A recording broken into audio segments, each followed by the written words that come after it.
ಕಪಟವಿಲ್ಲದ ನಡೆ ನುಡಿ. ಏನೋ ನಿನ್ನ ಸುಳ್ಳು ಕಪಟ ಇಲ್ಲ ನಾವ್ ಇಟ್ಕೊಂಡ್ರೆ ಊರ್ನಾಗೆ ಮಳೆ ಬೆಳೆ ಆಯ್ತದಪ್ಪ ಮಂಗಪ್ಪ. ನೀನ್ ನೋಡಿದ್ರೆ ನನಗೆ ಅಯ್ಯೋ ಅನ್ಸುತ್ತೆ ಕಣೋ. ಅದ್ಯಾಕಪ್ಪ ಏನಾಗೈತೆ ನಂಗೆ? ಮುಂಜಾನೆಯಿಂದ ಸಂಜೆ ಗಂಟ ಕುರಿ ಕಾಯ್ತೀನಿ, ಇಟ್ಟೊತ್ತಾಗೆ ಮರ್ನೆಲ್ಲ ಕುಂತು ಇಟ್ಟು ಮುದ್ದೆ ಕಡಿತೀನಿ, ರಾತ್ರಿಯಾಗೆ ಹೊಟ್ಟೆ ತುಂಬಾ ಉಂಡು ಕಾಳವನ್ ಗುಡಿ ಜಗಲ ಮೇಲೆ ಬೆಚ್ಚ ಕಂಬಳಿ ಹೊತ್ಕೊಂಡು ಬಿತ್ಕತೀನಿ. ನಿನಗೆ ಅಪ್ಪ ಅಮ್ಮ ಯಾರು ಇಲ್ವೇನೋ? ಅದ್ಯಾಕಿಲ್ಲ, ಇಲ್ವಾ ಗುಡಿಯಾಗೆ ಬೀರಪ್ಪ, ಅವನೇ ನಮ್ಮಪ್ಪ, ಕಾಳವನೇ ನಮ್ಮವ್ವ. ಹೆಂಡತಿ ಅವಳು ಯಾಕೋ ಇಷ್ಟೊಂದು ನಾಚ್ಕೋತಾ ಇದೀಯಾ? ಹೆಂಡತಿ ಇಲ್ಲೇನೋ?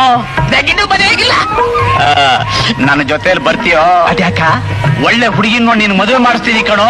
ಹುಡುಗಿ ಹುಡುಗಿ? ಓ ಮಂಕಪ್ಪನ ಕೆಲಸ ಬಿಟ್ಬಿಟ್ಟು ಮದುವೆ ಮಾಡಿಸೋ ಕೆಲಸ ಹಿಡಿದು ಬಿಟ್ಟ. ಲೇ, ಮದುವೆ ಮಾಡಿಸೋದು ಒಂದು ಪುಣ್ಯದ ಕಾರ್ಯ ಕಣೋ.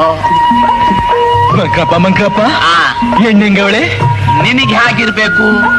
ಕೆಂಪಿಗೆ ಒಳ್ಳೆ ತೊಂಡೆ ಹಣ್ಣಿದ್ದಂಗಿರ್ಬೇಕು, ಇಟ್ಟು ಮುದ್ದೆ ಮಾಡಕ್ ಬರ್ಬೇಕು, ಹಾಲ್ ಕರಿಯಕ್ ಬರ್ಬೇಕು, ಕುರಿ ಕಾಯಕ್ ಬರ್ಬೇಕು.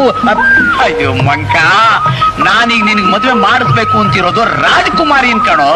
ಎಲ್ಲಿ ಬಿಡು ದೊರೆ ಮಗಳು ರಾಜಕುಮಾರಿ ನನ್ ಮದುವೆ ಮಾಡ್ತಾಳ. ಅವಳಿಗೇನ್ ಬತ್ತಪ್ಪ ದೊಡ್ಡ ರೋಗ? ಮಂಕ್ರಪ್ಪ ಅವಳೇನ್ ಕುರುಡಿನ ಇಲ್ಲ ಕುಂಟಿನ ಇಲ್ಲ ಹುಚ್ಚಿನ? ಏನು ಇಲ್ಲ ಕಣೋ.